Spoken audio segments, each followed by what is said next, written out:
Assalamualaikum warahmatullahi wabarakatuh. Perkenalkan, nama saya Augusta Trimardika dari kelas 10 MIPA 1, absen 4. Kali ini saya akan mempresentasikan bab 4, yaitu ada permintaan, penawaran, harga keseimbangan, elastis, dan pasar. A. Permintaan. Permintaan adalah kesanggupan pembeli untuk membeli berbagai jumlah produk pada berbagai tingkat harga dalam waktu tertentu. Di dalam permintaan, pihak yang melakukan permintaan adalah pembeli atau konsumen. Hukum permintaan. Bila harga naik, maka jumlah permintaan akan turun dan sebaliknya. Faktor yang mempengaruhi permintaan. 1. Harga barang itu sendiri. 2. Harga barang lain. 3. Kebutuhan. 4. Pendapatan. 5. Jumlah penduduk. 6. Selera konsumen. B. Penawaran. Penawaran adalah jumlah barang dan jasa yang tersedia untuk dijual pada berbagai tingkat harga dan situasi. Dan pihak yang melakukan penawaran adalah penjual atau produsen. Hukum penawaran. Hukum penawaran menyatakan bahwa bila harga naik, maka jumlah penawaran akan naik dan sebaliknya. Faktor yang mempengaruhi penawaran. 1. Kemajuan teknologi. 2. Biaya produksi. 3. Persediaan sarana produksi. 4. Peningkatan jumlah produsen. 5. Pajak. 6. Harapan produsen. Fungsi 3. Fungsi permintaan dan penawaran. Untuk memperoleh persamaan kurva permintaan dapat menggunakan rumus Q min Q1 per Q2 min Q1 sama dengan P. P min P1 sama per P2 min P1. P1 adalah harga mula-mula, P2 adalah harga setelah perubahan. Q1 adalah jumlah yang diminta, Q2 adalah jumlah yang diminta.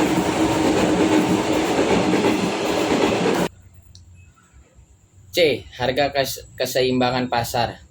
Keseimbangan pasar atau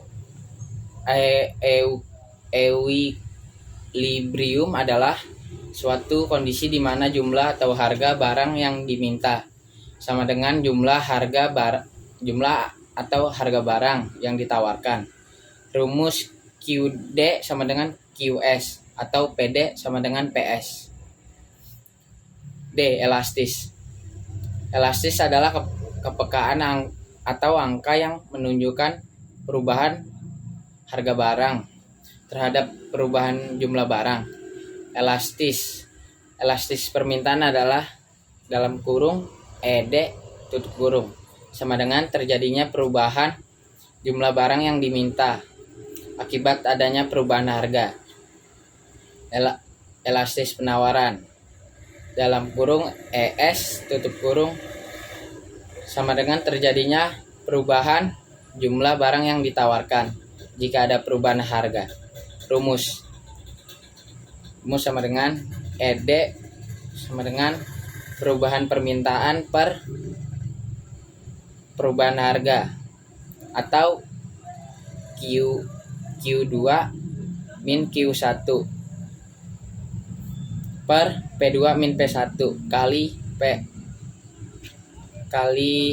P1 per Q1. E. Perubahan penawaran per perubahan harga atau Q2 min Q1 per P2 min P1 kali P1 per Q1. E. Pasar. Pasar adalah tempat bertemunya pembeli dalam kurung konsumen tutup kurung dengan penjual produsen sehingga bisa berinteraksi untuk membentuk suatu kesepakatan harga jual. Syarat-syarat pasar. 1. Ada penjual dan pembeli. 2. Tersedianya barang dan jasa yang akan diperjualbelikan. 3. Terjadinya transaksi jual beli dengan proses tawar menawar. 4. Ada media untuk interaksi atau uang dan tempat. Fungsi pasar. 1. Fungsi distribusi, proses penyaluran barang atau jasa. 2. Fungsi pasar. 1. Fungsi distribusi, proses penyaluran barang atau jasa. 2. Proses permintaan. 2. Fungsi pembentukan harga, proses permintaan dan penawaran melalui tawar-menawar hingga akhirnya terbentuk kesepakatan. 3. Fungsi promosi, proses untuk produsen memperkenalkan barang dagangannya. Macam-macam pasar. 1. Pasar output, penjual. Pasar persaingan sempurna, pasar persaingan tidak sempurna, pasar monopoli, pasar oligopoli, dan pasar monopolistik, pembeli. Pasar monopsoni, pasar soni, pasar oligopsoni. Peran pasar. 2. Pasar input. Pasar input terdiri dari 1. Pasar sumber daya alam. 2. Pasar tenaga kerja. 3. Pasar modal. 4. Pasar kewirausahaan. Peranan pasar dalam perekonomian: A. Konsumen. B. Produsen. C. Pembangunan. D. Sumber daya manusia. Sekian dari saya. Assalamualaikum warahmatullahi wabarakatuh. Terima kasih.